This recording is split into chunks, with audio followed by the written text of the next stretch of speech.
ਪਹਿਲੀ ਮਹਿਮਾਨ ਦੀ ਖੂਬਸੂਰਤ ਆਵਾਜ਼ ਦੇਸ਼ਾਂ ਵਿਦੇਸ਼ਾਂ ਦੇ ਵਿੱਚ ਸ਼ਾਸਤਰੀ ਸੰਗੀਤ ਪ੍ਰੇਮੀਆਂ ਦਾ ਮਨ ਮੋਹਦੀ ਆਈ ਹੈ। ਉਹਨਾਂ ਦੀ ਪਰਵਰਿਸ਼ ਇੱਕ ਐਸੇ ਮਾਹੌਲ ਦੇ ਵਿੱਚ ਹੋਈ ਜਿੱਥੇ ਸੰਸਕ੍ਰਿਤੀ ਅਤੇ ਸੰਗੀਤ ਦਾ ਮਾਹੌਲ ਸੀ। ਉਹਨਾਂ ਨੇ ਕਿਰਾਣਾ ਘਰਾਣੇ ਦੇ ਪੰਡਿਤ ਸ਼ਿਵਾਜੀ ਰਾਓ ਭਾਰਤੀ ਦੀ ਇੱਛਾ ਹੇਠ ਸੰਗੀਤ ਦੀ ਸਾਧਨਾ ਸ਼ੁਰੂ ਕੀਤੀ।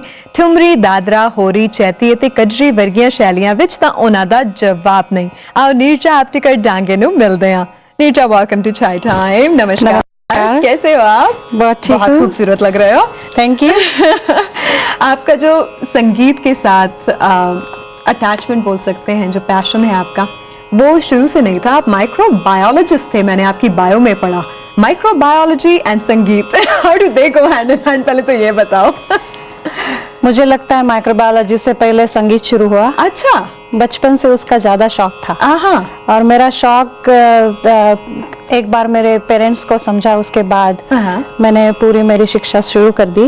तो माइक्रोबायोलॉजी तो उसके बाद आई। अच्छा, पहले संगीत आया, फिर माइक्रोबायोलॉजी, फिर संगीत आया। फिर वो तो शुरू ही था। संगीत कभी छूटा ही नहीं है और छूटने वाला ही नहीं है। किस उम्र में आपने ट्रेनिंग शुरू की थी? ट्रेनिंग वैसे फॉर्मल ट्रेनिंग जब मैं 6 साल की थी। 6 साल की तब से शुरू किया। और शुरू से इंडियन क्लासिकल संगीत की तरफ ही आपका झुकाव था? या मेरा ज्यादा पैशन तो इंडियन क्लासिकल संगीत, राग, ख्याल, बंदिश, उसी के तरफ ज्यादा है। इसका कारण क्या था? क्या फैमिली में कोई इन्फ्लुएंस था इंडियन क्लासिकल संगीत का, या फिर? मेरी माँ शास्त्रीय संगीत सीखी हुई है। मेरे दोनों ग्रैंडमाज अच्छे संगीत गाने वाले थे। और पूरे घर में ही सभी को शौक है, तो मुझे थोड़ा हेरिडिटी आ गया और उसके बाद तो मैं उससे पूरी अटैच हो गई। तो वही चलता आ रहा है अब तक। आप पुणे में पढ़ी हुई, तो वहाँ पे जो अपब्रिंगिंग थी आपकी, जो चाइल्डहुड था, वो कैसा था?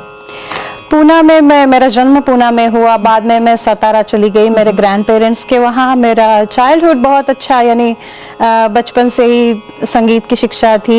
ग्रैंड पेरेंट के साथ बड़ी हुई, तो घर में संस्कृत ग्रैंडपा सिखाते हैं। अब तक 96 इयर्स ओल्ड अच्छा के है वो।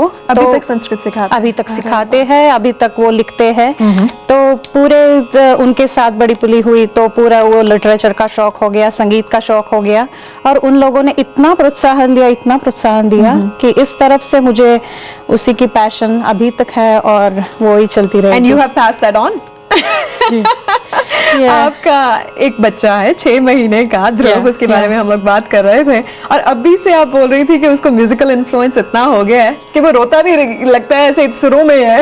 कभी कभी लगता है कि वो ऐसा थोड़ा ऐसा अच्छा आवाज निकाल के रोता है। और जब मेरे म्यूजिक की क्लास शुरू होती है, रियाज शुरू होता है, तभी शांति से बैठता है, बहुत हैप्पी फेस, ऐसे स्माइल करके बैठेगा बहुत शांति से। और एक बार म्यूजिक खत्म हो जाने दो, उसके बाद इधर उधर जोर जोर से पूरा नॉटी, पूरा इधर उधर घूमेगा। लेकिन म्यूजिक उसको पसंद है, ऐसा मुझे लग रहा है। अच्छा, तो अपने पिता की तरह वो कंप्यूटर इंजीनियर नहीं बनेगा, ये तो हमें पता चल गया। नहीं, वैसा भी हो सकता है, क्योंकि science and arts they can go together. How so? Explain that, because आपने जो बात पहले की कि माइक्रोबायोलॉजी आपने किया है, do you think it has helped you in any way at all? Science and music together? I think so, because ये संगीत की वजह से you get more grounded. थोड़ी जो शांति आ जाती है, you can focus and concentrate on your studies much better. Really? Yeah. Okay. Or then the way our notes and our rag and all that patterns, they help you to study very systematically. Very interesting. Yeah. Very interesting analogy. रागों की बात आई, तो आपका favourite राग कौन सा है? मेरे favourite राग कई है। बागेश्वरी है, मारू बिहाग है, दुर्गा है। अब ये तो हो नहीं सकता आप हमारे स्टूडियो में आए और गा के ना सुनाए, सो एक नमूना हो जाए। ठीक है, मैं राग मारू बिहाग का एक दादरा दिखाती हूँ, प्लीज। बलमा बलमा मोरे ए जी बलमा, मतवाले बलमा, नैना मिला के मत जाना, मतवाले बलमा, नैना मिला के मत जाना। रंग रंगीली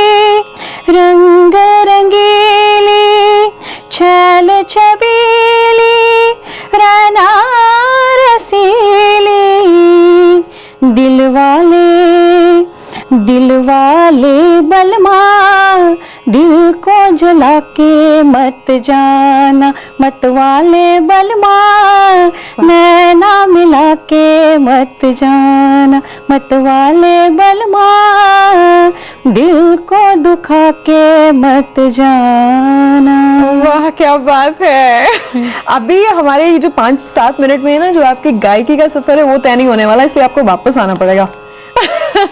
sure. और भी गाने सुनने हैं आपसे। बहुत अच्छा। इंडियन क्लासिकल म्यूजिक का जो सीन है पिछले कुछ सालों से, हाँ। ये चेंज हुआ आपको दिखाई दिया? डू यू थिंक कि लोग अभी अप्रिशिएट करते हैं हिंदुस्तानी शास्त्रीय संगीत को उतना जितना पहले करते थे? पहले करते थे उससे ज्यादा करते हैं ऐसा लग रहा है। Really? Yeah. अच्छा। क्योंकि पहले से भी और अभी लोगों को बहुत अवेयरनेस आ चुकी है कि उसके हिंदुस्तानी शास्त्रीय संगीत के फायदे भी बहुत है, इसके लिए वो पर्पसली अपने बच्चों को सिखा रहे हैं।